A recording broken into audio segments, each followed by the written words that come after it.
Telugu. Bertemu kembali dengan Kak Masta dari GKPS Sambu Baru. Adik-adik, hari ini renungan kita berjudul Raja yang Tidak Bisa Tidur. Tersebutlah di sebuah kerajaan ada seorang raja yang tidak bisa tidur. Hal ini sangat menyusahkan hatinya. Lalu dia membuat sayembara agar dia bisa tertidur. Tapi sayang, tak satu pun peserta yang bisa membuat dia tertidur. Hal itu membuat hatinya semakin sedih.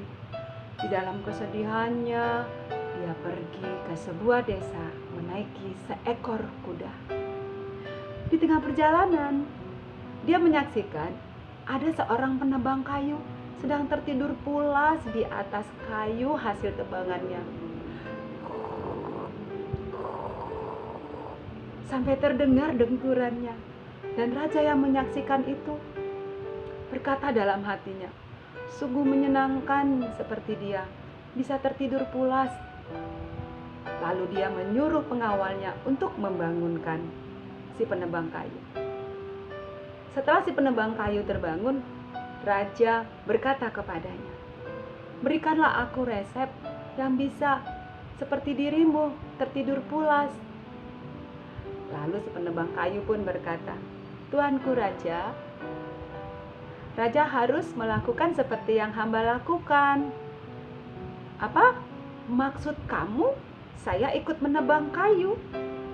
Saya ini raja, lancang kamu, kata raja. Lalu si penebang kayu pun berkata lagi, maaf tuanku raja, hanya itu yang bisa hamba berikan.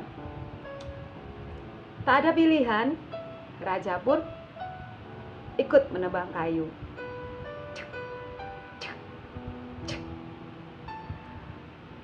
Raja berkeringat karena kepanasan, tidak pernah kerja.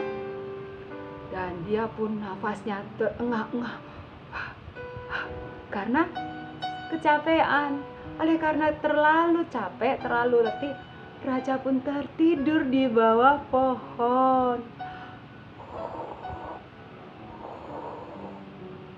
Terdengar juga dengkurannya. Sampai 2 jam dia tertidur dan akhirnya terbangun. Dia bersorak kegirangan karena akhirnya dia bisa tertidur. Dan dia sadar adik-adik, selama ini dia tidak menggunakan pikiran dan tenaganya untuk bekerja sehingga dia tidak bisa tertidur. Adik-adik, cerita yang Kak Masta sampaikan itu menjadi renungan bagi kita. Bahwasanya Tuhan memberikan kita pikiran dan juga tenaga untuk kita pergunakan, bukan kita simpan.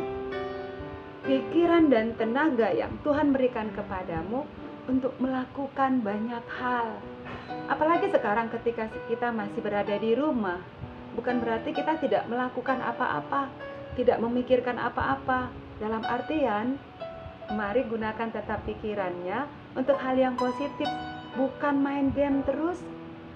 Atau bantulah orang tuamu di rumah atau lakukan sesuatu dengan tenagamu. Memang kamu enak makan, enak tidur, tetapi melalui firman ini mengingatkan kita diberikan pikiran dan tenaga untuk melakukan hal yang baik. Ada firman Tuhan yang Kak Masta bacakan buat kalian. Kak Masta ambil dari Pengkhotbah 5 ayat 11. Enak tidurnya orang yang bekerja, baik ia makan sedikit maupun banyak, tetapi kekenyangan orang kaya sekali-kali tidak membiarkan dia tidur. Hari ini kita diingatkan, Tuhan kasih kita pikiran dan tenaga. Mari kita lakukan yang terbaik dan menjadi berkat bagi orang lain, bukan hanya untuk diri kita sendiri. Demikian renungan hari ini. Yesus memberkati. Shalom.